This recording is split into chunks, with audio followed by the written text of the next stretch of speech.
अभी हम लोग देखेंगे शुचि पर्यावरणम, जिसका अर्थ होता है पवित्र पर्यावरण यानी स्वच्छ पर्यावरण। इस पाठ के माध्यम से कवि इस पाठ के द्वारा महानगर में रहते हुए कई कठिनाइयों से उनका मन व्याकुल हो गया है, अतः वह इस महानगर के कोलाहल, दूषित जल, वायु, धरातल और खाने की वस्तुओं में मिलावट तथा गाड़ियों के निकलने वाली धुआं एवं गाड़ियों की अनंत पंक्तियों को देखकर, आने जाने की असुविधा को देखकर कवि का मन व्याकुल है। अतः इस पाठ के माध्यम से कवि नगर से गांव की ओर चलने की बात कह रहा है, ताकि एकांत वन में उनका घूमना हो जाए और उनका जीवन जो है वो स्वस्थ हो जाए।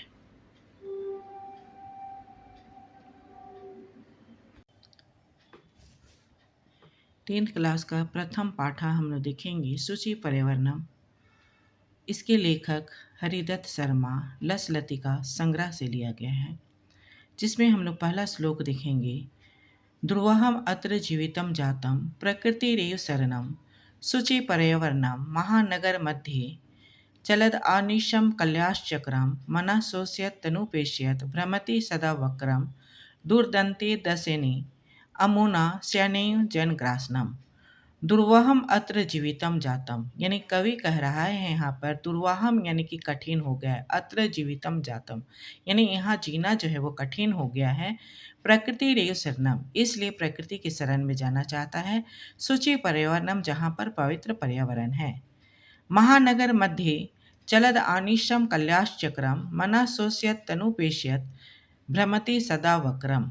महानगर मध्य यानी महानगर के बीच में, चलद यानी चलता है, आनिशम यानी कि रात और दिन, कल्याश चक्रम यानी लोहे का पहिया, मना शोष्यत जो मन को सुखा देता है, तनु पेश्यत जो शरीर को पीस देता है, भ्रमति सदा वक्रम, वक्रम मतलब टेढ़ा, और हमेशा, सदा यानी हमेशा वो टेढ़ा घूमता है। दूरदर्शनी दशने अमुना शयने जन ग्रासनम, दूरदंते यानी कि उसके भयंकर, दशने यानी कि दांतों से, अमुना यानी इससे कह रहा है जन ग्रासनम यानी लोगों का विनाश ना हो जाए, शयने जन ग्रासनम यानी लोगों का विनाश ना हो जाए। इस तरह से हम लोग पहला श्लोक देखे कि दुर्वाहम अत्र जीवितम जातम यानी यहाँ पर जीना कठिन हो गया है। प्रकृति रेव शरणम यानी कि कवि जो है प्रकृति के शरण में जाना चाहता है। शुचि पर्यावरणम, जहाँ पर पवित्र पर्यावरण है। महानगर मध्य चलद आनिशम कल्याश चक्रम, महानगर के बीच में रात और दिन लोहे का पहिया चलता है। मना शोष्यत तनु पेश्यत भ्रमति सदा वक्रम, जो मन को सुखा देता है, शरीर को पीस देता है और हमेशा टेढ़ा घूमता है। दुर्दंते दसने अमुना शयने जन ग्रासनम, इनके भयानक दांतों से लोगों का कहीं विनाश ना हो जाए। दूसरा श्लोक उसी तरह से हम देखेंगे, जिसमें है काजल मणिनम धूमम मुच्यते सत्शक्टे यानम वाष्पयान माला संध्यावती वितरंती ध्वानम यनानाम पंक्तयो ह अंत कठिनम समसारनम। काजल मलिनम यानी काजल के जैसा, धूमम मुचयंती यानी कि धुआं को छोड़ता है, सत शक्तियानम यानी हजारों मोटर गाड़ियाँ, वाष्पयान माला संध्यावती वितरंती, वाष्पयान माला यानी कि रेलगाड़ी जो है ध्वनम यानी कोलाहल करती है, धुआं छोड़ती हुई क्या करती है, दौड़ती है। यनानाम पंक्तियों ही अंता कठिनम समसारनम, यनानाम यानी गाड़ियों की अनंत पंक्ति, ह अंत कहा जा रहा है जिसका अंत कठिन नहीं है, वैसे पंक्ति में चलना जो है वो क्या हो गया है, कठिन हो गया है। समसारनम यानी चलना जो है वो कठिन हो गया है। तीसरा श्लोक हम लोग देखेंगे। वायुमंडलम भृशम दूषितम न ही निर्मलम जलम कुत्सित वस्तु मिश्रितम भक्ष्यम समलम धरातलम करनीयम बहि अंतर जगति तू बहु शुद्धि करनम।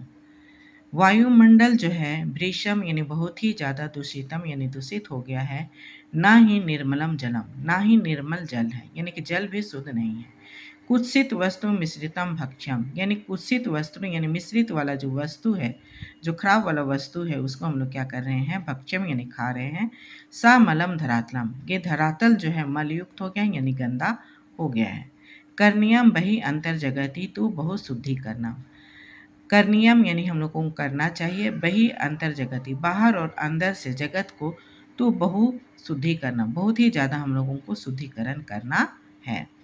चौथा श्लोक, किंचित कालम न मम अस्मात् नगरात् बहु दूरम प्रपश्यामि ग्राम अंति निर्झर नदी पयापुरम एकांते कांतरे क्षणमपि मे सयात् संचरणम। किंचित कालम यानी कुछ समय के लिए, नए मतलब के लिए चलो, माम मतलब मुझे, अस्मात् नगरात बहुत दूरम यानी मुझे अपने नगर से बहुत दूर, यानी कवि कह रहा है कि कुछ समय के लिए मुझे ले चलो अपने नगर से बहुत दूर। प्रपश्यामी यानी मैं देखना चाहता हूँ, ग्राम अंते यानी गांव के अंत में, निर्झर नदी पयापुरम यानी कि झरना, नदी और जल से भरा हुआ जलाशय को देखना चाहता हूँ।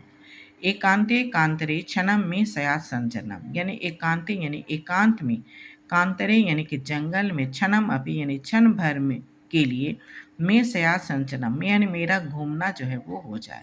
तो इस तरह से कवि कह रहा है कि एकांत जंगल में क्षण भर के लिए मेरा घूमना हो जाए। अभी हम लोग देखेंगे 5वां श्लोक, हरि तरुणाम ललित लतानाम माला रमणीय कुसुमावली समीर चलिता शन में वर्णिया नौ मालिका रसाला मिलित्वा रुचिरम समगमनम। हरित तरुणाम यानी कि हरा भरा पेड़, ललित लता नाम यानी हरा भरा लताओं, माला जो है रमणीय है यानी सुंदर है, कुसुमावली समीर चलिता शन में वर्णिया यानी पवन के द्वारा चलाई गई कुसुमावली यानी कि फूलों का समूह जो है मेरे लिए वर्णीय है। नौ मालिका रसाला मिलित्वा रुचिरम समगमनम, नौ मालिका यानी कि चमेली का फूल और रसालम यानी आम का पेड़ मिलकर है जो कि वह सुंदर समागम का निर्माण करते हैं। अभी हम लोग आगे देखेंगे 6ठा श्लोक,